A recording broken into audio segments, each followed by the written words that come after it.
हम सब का एक बहुत बड़ा मसला है ख़वातीन का। मैं जब भी सुबह तैयार हो रही होती हूँ, मेरे बाल गिर रहे होते हैं या कोई भी मुझे हेयर रिलेटेड इशू होता है, ड्राइनेस ये वो, तो कोई कह रहा होता है मौसम ऐसा है, कोई कह रहा होता है अच्छा ये तो होता ही रहता है, पूरा साल चलते हैं। लेकिन इसकी बहुत सारी रूट कॉज जो कह लें या रीजंस होती हैं जिसको हम एड्रेस नहीं कर पाते हैं। आज हम इसी हवाले से बात करेंगे कि जो बालों का गिरना है, गंजपन है, हमारा लाइफस्टाइल है, टेंशन है, स्ट्रेस है, ये बहुत सारे फैक्टर्स हैं जो हेयर फॉल का सबब बनते हैं। आज इसको प्रिवेंट कैसे करना है, इसका ख्याल कैसे रखना है, और अगर आपको इशू है या आप इसको कैसे क्योर कर सकते हैं, तो उसके लिए हमारे साथ आज बड़ी इंपॉर्टेंट गेस्ट मौजूद है। पहले भी हमारे शो में आई हैं अपनी जो डायबिटिक पैकेज के साथ हमें इन्होंने बहुत मुख्तलिफ तरीक़ों से गाइड किया था कि कैसे आप डायबिटीज़ को क्योर कर सकते हैं अगर हो गई, और प्रिवेंट कैसे कर सकते हैं। आज हम इनके साथ हेयर सॉल्यूशंस के ऊपर बात करेंगे। होलिस्टिक विजडम बाय सहर चावला, डॉक्टर सहर चावला हमारे साथ मौजूद हैं इनकी प्रोडक्ट्स के साथ। अस्सलाम वालेकुम डॉक्टर साहब। वालेकुम अस्सलाम आरबिला, कैसी हैं आप? मैं बिल्कुल ठीक हूँ, आप कैसी हैं? मैं ठीक ठाक, अल्लाह का शुक्र। थैंक यू सो मच कि आप तशरीफ़ लाई, और आपका बड़ा हेल्पफुल रहा है हमारे लास्ट 2 सेगमेंट्स भी कि आपने जिस तरह से हेल्थ रिलेटेड इश्यूज़ को किया। ये जो मसला आज है ये मर्द हो, ख़वातीन हो, हर एज के लोगों को मसला है और बहुत ज़्यादा है। पहले तो हम ज़रा इस पे बात करते हैं क्यों होता है, और then will talk about your products. Hair fall कोई बीमारी नहीं है, एक्नी होना कोई बीमारी नहीं है, कब्ज़ होना कोई बीमारी नहीं है, नाखून टूटना कोई बीमारी नहीं है, स्किन ख़राब होना कोई बीमारी नहीं है। ये बीमारियों के इजहार हैं। इसलिए अगर आप इसको सेपरेटली ट्रीट करेंगे और आप रूट कॉज पे नहीं जाएंगे तो आप इसको कभी ट्रीट ही नहीं कर पाएंगे। प्रोडक्ट्स पर बात करने से पहले मैं सबको फीसबिलिल्लाह ये गाइड कर दूं कि अगर आपको हेयर फॉल है तो विटामिन डी का टेस्ट करवाना, थायराइड का टेस्ट करवाना, टेस्टोस्टेरोन का टेस्ट करवाना। इस पर अभी हम आगे बात करेंगे। मेरे प्रोडक्ट्स का बेस पीसीपी के जो स्कैल्प में मेल हार्मोन ज़्यादा हो जाता है ना, इसकी वजह से मर्द और औरत दोनों में बहुत ज़्यादा गंजपन होता है। तो आपको पता लगेगा किस वजह से है, तो तब है ना सीबीसी आप कराएंगे अपने आयरन लेवल्स चेक कराने के लिए। आप अपना विटामिन B12 लेवल चेक करवाएंगे क्योंकि B12 आपको अगेन खून हीमोग्लोबिन बनाने में हेल्प करता है, ये चेक करने के लिए। थायराइड अगेन कम हो आपके पास जो है वो गिरते ही गिरते हैं बाल। आपके स्ट्रेस लेवल्स अगेन, आप अपना फूड एलर्जी टेस्ट करवाएंगे। अर्मिला आप यकीन करें इतने सारे मेरे पास पेशेंट्स हैं जिनका सिर्फ गंदम और दूध छुड़वा के उनका हेयर फॉल ठीक हुआ है। अच्छा। हाँ, क्योंकि लोगों को फूड से एलर्जीज होती हैं। जब लोगों को डिफरेंट फूड से एलर्जी होती है और वो फूड हम लेते रहते हैं तो वो हमारी आंतों को इरिटेट करता है, वहाँ पे सोजिश करता है, पूरे ब्लड में रिएक्शन करता है, ऑटो इम्यून रिएक्शन जनरेट होते हैं, यानी बॉडी का इम्यून सिस्टम अपने ही अगेंस्ट हो जाता है। तो स्कैल्प में भी आपके पास हेयर सेल्स के अगेंस्ट सेल्स जनरेट हो जाते हैं।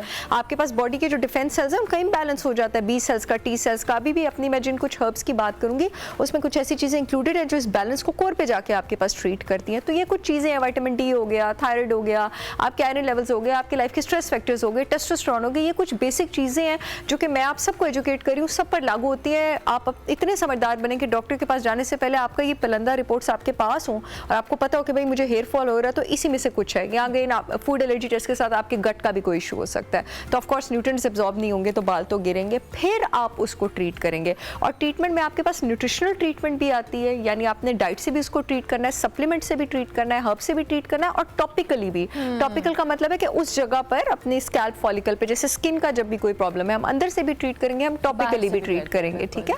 इसको भी आप टॉपिकली भी ट्रीट करेंगे। तो जो भी मैंने प्रोडक्ट्स लॉन्च किए हैं वो मैंने इसी नजरिए को मद्देनजर रखते हुए लॉन्च किए हैं कि मैंने टॉपिकली वही हर्ब्स लॉन्च की हैं जो कि अभी जो मैंने सारे सिस्टेमिक प्रॉब्लम्स बताए हैं, जो अंदर के प्रॉब्लम्स हैं, उनके साथ जाके डील करती हैं। और मेरे प्रोडक्ट्स की सबसे ज़्यादा मेरे प्रोडक्ट्स स्टैंड आउट क्यों करते हैं, मेरी हेयर केयर रेंज जो है, मेरे प्रोडक्ट्स SLS फ्री हैं।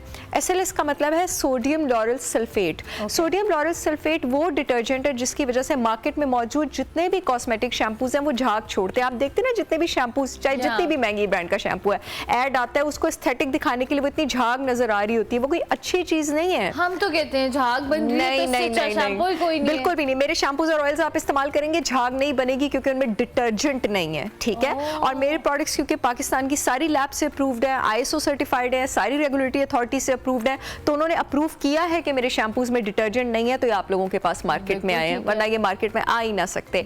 ये जो डिटर्जेंट है ना, उस वक्त तो ये बड़ी खुशबू भी देता है एंड एवरीथिंग, और झाग भी बनाता है और आपको एक बड़ी फुलफिलिंग फीलिंग भी देता है। लेकिन in the longer run Urmila, ये जो आपके स्कैल्प का मॉइस्चर है ना, सीबम, यहाँ पे ग्लैंड्स होते हैं, सेबेशियस ग्लैंड्स, जिन्होंने कुछ लेवल तक सीबम सिक्रीट करना होता है, वो भी अगर ज़्यादा हो तो गंजपन उस सीबम को हमेशा के लिए आपके सर की जड़ों से स्ट्रिप कर लेता है। तो इन द लॉन्गर रन ये कॉस्मेटिक शैम्पूज इस्तेमाल कर करके आपके बाल और ज़्यादा कमज़ोर होते हैं। तो अगर आप इजाज़त दें तो मैं बताती हूँ। ज़रूर आप जी, प्लीज़ हमें बताएं। मैं सबसे पहले अपने स्टार हेयर शैम्पू और ऑयल के बारे में बात करना चाहूँगी, मेरा अनियन शैम्पू और अनियन ऑयल। अगेन मेरे सारे प्रोडक्ट्स की तरह ये SLS फ्री है। अनियन को लॉन्च करने और सिलेक्ट करने की वजह क्या है जनाब? प्याज में आपके पास सल्फर बहुत हाई अमाउंट में जो है वो मौजूद होता है। हमारे बाल जिस प्रोटीन से बनते हैं उस प्रोटीन को कैरेटिन कहा जाता है। कैरेटिन का बेस सल्फर है। जितने भी लोगों को हेयर फॉल और खास करके वो सारी खवातीन मेरे और आपकी तरह जिनको डेली बेसिस पे स्टाइलिंग करानी पड़ती है, this is the shampoo and oil for you. क्यों? क्योंकि हम लोग जितनी भी बार बाल स्ट्रेट करती हैं ना अर्मिला, और जितनी भी बार हम रोल करती हैं, बालों का जो बॉन्ड टूटता है उस बॉन्ड को सिस्टीन बॉन्ड कहा जाता है। क्योंकि बायोकेमिस्ट्री की मैं प्रोफेसर हूँ तो ये सारे बॉन्ड्स मैंने पढ़े हुए हैं, पढ़ाई भी हुई हैं। सिस्टीन बॉन्ड कहते हैं दो सल्फर एटम्स के बीच के बॉन्ड को। अगर आपके बाल हेयर स्टाइलिंग कर करके खराब हो गए हैं, onion shampoo and oil is the choice for you. और ये आपके हेयर फॉल को कोर पे जाके ट्रीट करता है। अगर आपके बाल मेल हार्मोन टेस्टोस्टेरोन ज्यादा होने की वजह से खराब हुए हैं, again onion is the core choice for you. Onion nature का बहुत स्ट्रॉन्ग डाइहाइड्रोटेस्टोस्टेरोन इनहिबिटर है। डाइहाइड्रोटेस्टोस्टेरोन एक खास तरह का मेल हार्मोन है जो अगर आपकी स्कैल्प में ज्यादा हो जाए तो आपके हेयर फॉलिकल्स का सांस कम करता है, सांस बंद करता है और आपका गंजपन करता है। और कभी कभी गंजपन आपके पास इससे भी होता है कि आपके पास आपके स्कैल्प में DHT के रिसेप्टर, उसके एंटीने ज़्यादा हो जाते हैं। ये नेचुरली उसके एंटीनों को डाउन रेगुलेट करता है। अनियन शैम्पू और ऑयल ये ज़बरदस्त इलाज है उसका। और प्याज किन लोगों के लिए बहुत बेहतरीन है? दुनिया में ना 3000 बड़े स्ट्रॉन्ग पॉलीफिनॉल्स हैं जो जिस्म में डिफरेंट बीमारियों के अगेंस्ट लड़ते हैं, जिसमें कैंसर, दिल की बीमारियां सब कुछ शामिल है। इन 3000 पॉलीफिनॉल्स में one of the strongest polyphenol जो है वो आपके पास क्वेरसिटिन है। प्याज का शैम्पू और ऑयल क्वेरसिटिन में आपके पास बहुत ज़्यादा रिच है। क्वेरसिटिन मोल्ड, फंगस और यीस्ट के अगेंस्ट भी आपको प्रोटेक्ट करता है, यानी एंटी डैंड्रफ भी आपके पास इफेक्ट्स हैं। क्वेरसिटिन जो है खास करके हेयर के सेल्स का जो ग्रोथ फैक्टर, ग्रोथ हार्मोन है, उसके लेवल्स को भी आपके पास ऊपर लेके जाता है। क्वेरसिटिन जो है आपके पास अगेन वो आपके पास सल्फर बॉन्ड्स को भी स्ट्रॉन्ग करता है। और जितने लोगों का बॉडी के इम्यून डिजीजेस की और थायराइड की वजह से बाल गिर रहे हैं, क्वेरसिटिन उनके लिए बहुत ज़्यादा अच्छा है। क्योंकि थायराइड जो ऑटोइम्यून थायराइड डिजीज होता है आपके पास, उसमें आपके पास जो T सेल्स होते हैं उनका इम्बैलेंस होता है। ये T सेल्स के इम्बैलेंस को करेक्ट करता है। एक और मैंने ऑयल लॉन्च किया है जिसमें क्वेरसिटिन मौजूद है। आपके पास दुनिया में सिर्फ 2 खानों में ओमेगा 7 फैटी एसिड मौजूद है। 3 और 6 का तो सबने सुना होगा। सीबक थॉर्न आपके पास हिमालय, चित्राल, गिलगित और बल्तिस्तान की ऐसी जड़ी बूटी है जो ओमेगा 7 फैटी एसिड में रिच है और गंजपन का बेहतरीन इलाज है।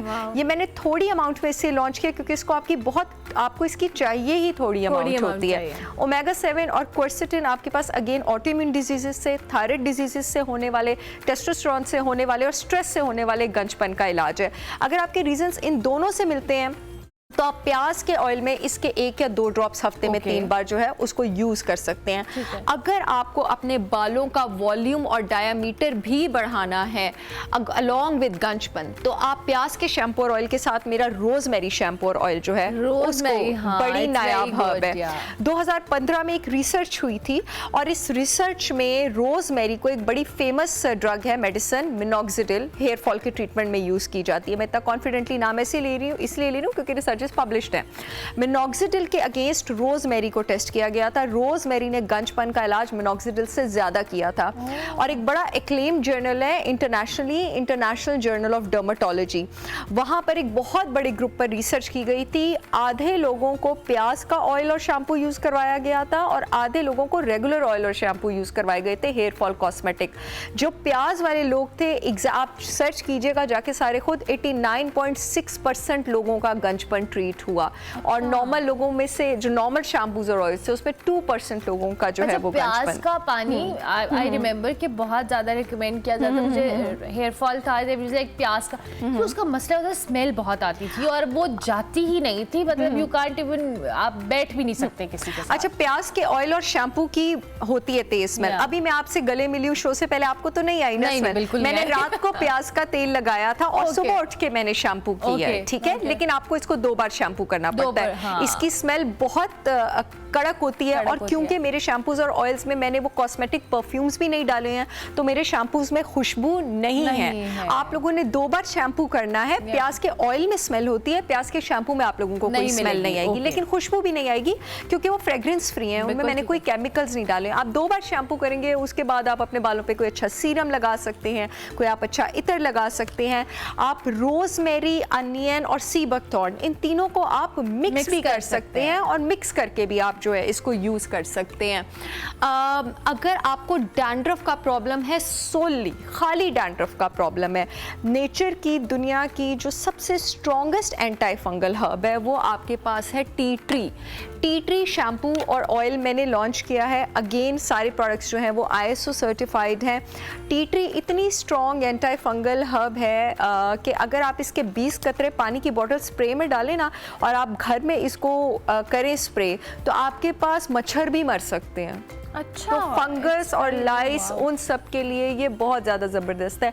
इवन के जिन लोगों को सोराइसिस वाला डैंड्रफ है, एक्जिमा वाला डैंड्रफ है, कान के पीछे जिन लोगों को सोराइसिस हो जाता है, वहाँ पर आप ये सबको टॉपिकली यूज़ करें, बड़े ज़बरदस्त इसके रिजल्ट्स आएंगे। इन सबको आप नारियल के तेल के साथ भी चाहें तो वो आप डाइल्यूट कर सकते हैं। बिल्कुल। Okay, wow. सो ये हमारी प्रोडक्ट की रेंज है जिसमें हमारे पास रोजमेरी ऑयल और शैम्पू है, टी ट्री ऑयल एंड जो ऑयल और शैम्पू है, and then we have प्याज का। So interesting. आप एक और ऑयल भी लेकर आएंगे डॉक्टर साहब, जी, उसके हवाले से भी बताएं। एब्सोल्युटली, क्योंकि आज हरमला मैं शैम्पूज और ऑयल्स की बात कर रही थी, तो एक और जो मैं ऑयल लेकर आई हूँ वो मैं अपने घुटनों के दर्द का ऑयल लेकर आई हूँ। This is joint flex.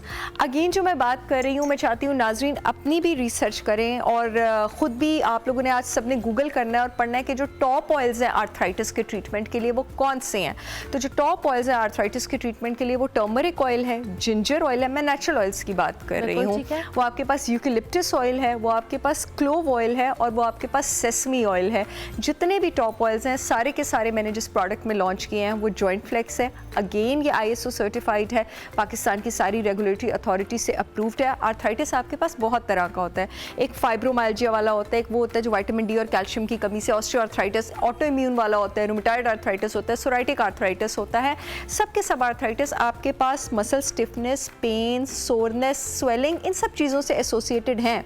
और जहाँ पर डाइट में आपके पास सोजिश और इन्फ्लेमेशन को कम करने की ज़रूरत है, टॉपिकल ट्रीटमेंट्स की भी ज़रूरत है। सेसमी ऑयल इसमें मैंने क्यों इस्तेमाल किया? तिल का तेल। सेसमी में आपके पास 3 चीज़ें होती हैं, 5 actually, oleic acid, linoleic acid, vitamin E, B complex और सेसमी। ये जो ओलिक एसिड और लिनोलेइक एसिड है ये नेचर के बड़े strong anti inflammatory omega 3 fatty acids हैं जो आपके पास जितने भी आर्थराइटिस के ट्रीटमेंट में ऑयल जर्मला यूज़ होते हैं, सेसमी में आपके पास सबसे ज़्यादा है। विटामिन ई अगेन आपके पास एंटी इन्फ्लेमेटरी है। हम लोगों ने अक्सर सुना होगा दांत में दर्द हो तो दांत में लौंग रख लें, ठीक है, वैसे डेंटिस्ट के पास जाया करें, खाली लौंग ना रखा करें, घरेलू बिल्कुल एग्जैक्टली, बट वो उस वक्त रिलीफ क्यों देता है? क्लोव में आपके पास एक कंपाउंड होता है लौंग में, यूजिनॉल। यूजिनॉल एनर्जेसिक भी है, नेचुरल यानी पेन किलर भी है, सोजिश भी कम करता है, एंटी इन्फ्लेमेटरी भी है। इसमें मैंने क्लोव ऑयल शामिल किया है। अच्छा, क्लोव ऑयल, कैस्टर ऑयल और टर्मरिक ऑयल आप जब भी इस्तेमाल करते हैं उनको आप हमेशा किसी डाइल्यूटर के साथ इस्तेमाल करते हैं क्योंकि वो बड़े कॉन्सेंट्रेटेड होते हैं, इसलिए मैंने इन सबको इकट्ठे लॉन्च किया, सेपरेटली लॉन्च नहीं किया। इसमें हल्दी का तेल भी है। हल्दी हम सबको पता है कि कितनी बड़ी जख्मों का मरहम है, एंटी इन्फ्लेमेटरी है, पेन किलर है। इसमें आपके पास यूकेलिप्टस ऑयल भी है। यूकेलिप्टस अगेन बिल्कुल लौंग की तरह आपके पास एनर्जेसिक है और एंटी इन्फ्लेमेटरी है। हल्दी भी आपको पता है अदरक की फैमिली से है, लोगों को ये बात इतनी पता नहीं है। जिंजर भी आपके पास एंटी इन्फ्लेमेटरी होता है, हल्दी भी आपके पास एंटी इन्फ्लेमेटरी होता है। इसमें हल्दी और जिंजर दोनों इंक्लूडेड हैं। आर्थराइटिस की पेन हो, आपको कोई मसल सोरनेस या स्वेलिंग है, पूरे दिन के बाद आपको वैसे ही थकावट हो रही है, आपने चल बहुत ज़्यादा लिया है, यहाँ तक कि अगर आपकी स्किन भी ड्राई है, आपको सोराइसिस वगैरह भी है, इसको आप नारियल के तेल के साथ भी मिक्स कर सकते हैं। जो टर्मरिक होता है, जो क्लोव होता है और कैस्टर होता है, इनमें एबिलिटी होती है स्किन के अंदर मॉइस्चर लॉक करने की। तो अगर आपको वैसे भी स्किन में रफनेस और ड्राइनेस है, आपको बहुत अच्छा फील होगा।